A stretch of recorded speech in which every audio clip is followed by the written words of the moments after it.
reeling in second place man Henk Latergan. We're going to try our best today.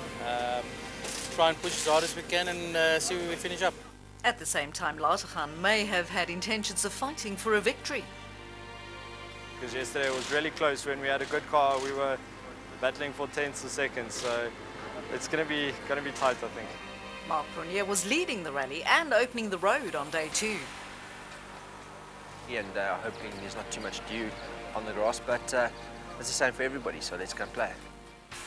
And these were the first battlefields of the Saturday morning of the rally.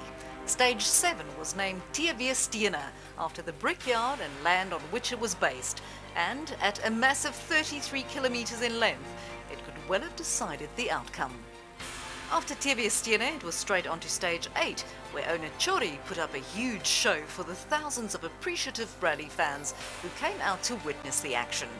Chori's farm would provide another 14 kilometers of now even more dusty but smooth gravel roads. Courtesy of his problems on day 1, Leroy Poulter started the day way down the order, but the champion had very little else to lose and lots to gain. The Yaris blitzed through the S2000 and Chori farm stages to set the fastest times on both, moving up into 6th position overall and moving closer to 5th. The 5th position in question belonged to Gugu Zulu, but Zulu's team decided it was necessary to change the entire gearbox underneath his Polo during the morning's first service, which was only 15 minutes long. In a monumental effort, they managed to do it all in 18 minutes, earning Zulu just 30 seconds in a lateness penalty. With a healthy Polo under his seat, the fastest brother in Africa set off to claim 2 consecutive top 4 stage times. Zulu's troubles gave teammates Hergen Fekken and Pierre Aris a bit of breathing space, but the Volkswagen driver had his sights set on the Toyota of Janelle de Villiers ahead of him. De Villiers had said earlier in the day that he had every intention to fight for a 2nd position, but after stages 7 and 8, the Dakar hero had to have eyes in the back of his head because Hergen Fekken had closed the gap to his 3rd place to just 5 seconds. With de Villiers dropping off somewhat, it all meant that the Secunda Motor Rally honours would go to either Marc Cronje or a very determined and fast Henk Latergan. Cronje won all but 1 stage on day 1 and started day 2 with a healthy lead of nearly half a minute. But the young Latergan came out with all guns blazing early on the Saturday morning. Cronje set a blistering pace from first on the road on S2000, only to have Latergan go 10 seconds faster. And on Chori's farm, the Polo driver managed to shave off another 2 seconds to reduce the overall gap to just 16 seconds. And all of a sudden, we had a fight on our hands. Here's proof of Marc Cronje's lead, which has shrunk to just 16 seconds over Henk Latergan. De Villiers has fallen back a touch, and now Hergen Fekken is breathing down his neck, while Gugu Zulu's Polo was sporting a new gearbox and was 5th overall.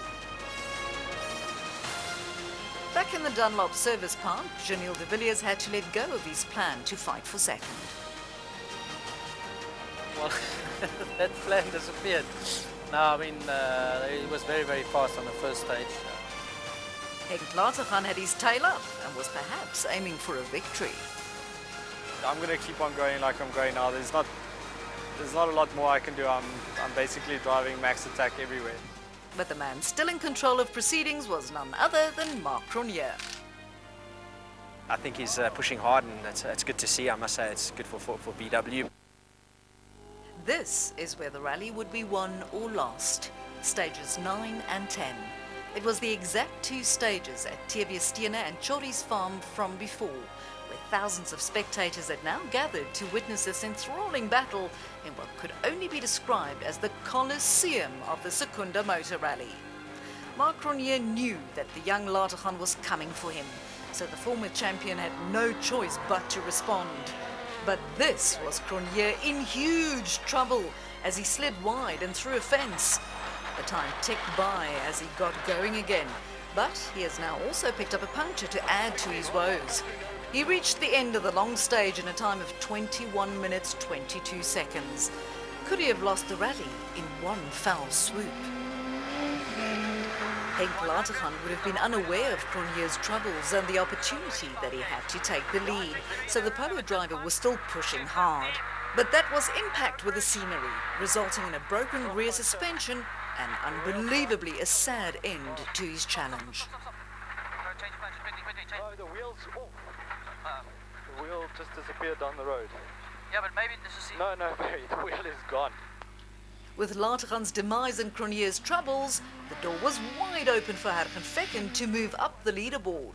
A podium finish would have been a dream return for the former champions. But this too wasn't to be, as the rear suspension on their polo failed and forced them to the sidelines, with terrible luck for Volkswagen, who lost 2 runners in a matter of minutes. Thank you very much, is what Gugu Zulu and new co-driver Hilton Orfree probably had to say inside the last of the remaining Volkswagen Sasol racing polos, who, courtesy of the Latergan and Fecken retirements, inherited 3rd position. And 2nd position was now safely in the hands of Janil de Villiers, whose Yaris had around 30 seconds between himself and 1st place, but also around 45 seconds between himself and Zulu in 3rd. And through all of this, Marc Cronje maintained his grip at the top of the Secunda Rally, with just a few stages to go. This was to be the last opportunity for anyone to try and influence the outcome. The short stages, 11 and 12, at the Graceland Casino Complex and the Lake Umuzi waterfront, in front of thousands of enthusiastic spectators who have enjoyed every second of the spectacle so far. Unfortunately for Theuns Joubert, his rally ended within sight of the finish when his Salom Group Aurus went off the road and into a dam on stage 11. Both Joubert and navigator Marie van der Walt escaped unhurt. Thilo Himmel steered clear of trouble to record his best finish to date, a very credible 5th place for the Namibian in his Volkswagen Polo. And for defending champion Leroy Poulter, it was a case of what could have been had it not been for the trouble on day 1. Poulter won every single stage on day 2 and was rewarded for his efforts with the points that come with 4th place. The fat lady had already hit her notes by the time the top 3 entered the final few kilometres. These guys were not going to throw it away so close to the finish, and with nothing more to gain, they settled for their podium positions. Gugu Zulu crossed the flying finish for a 2nd, 3rd place finish in as many events, while Janil de Villiers cruised to a fine 2nd place, exactly what the doctor ordered. But the Secunda Motor Rally turned out to be another vintage event for Marc Cronje and Robin Houghton, who took their 3rd victory of the season. A comfortable 51-second victory for Marc Cronje ahead of Janil de Villiers and Gugu Zulu. Leroy Poulter recovered well to take 4th ahead of Thilo Himmel, while the names of both Latergan and Fecken disappeared from the leaderboard.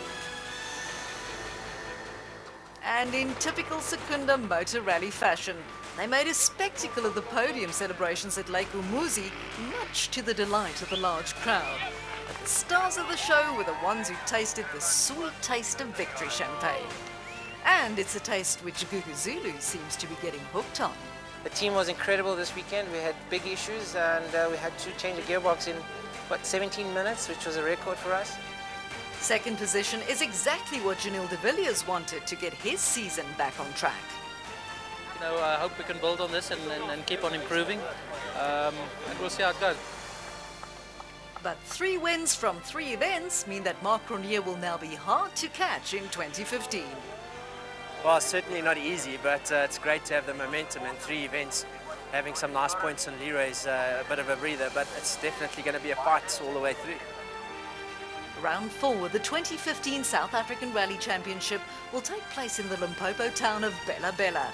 And if last year's event is anything to go by, spectators will be in for yet another treat.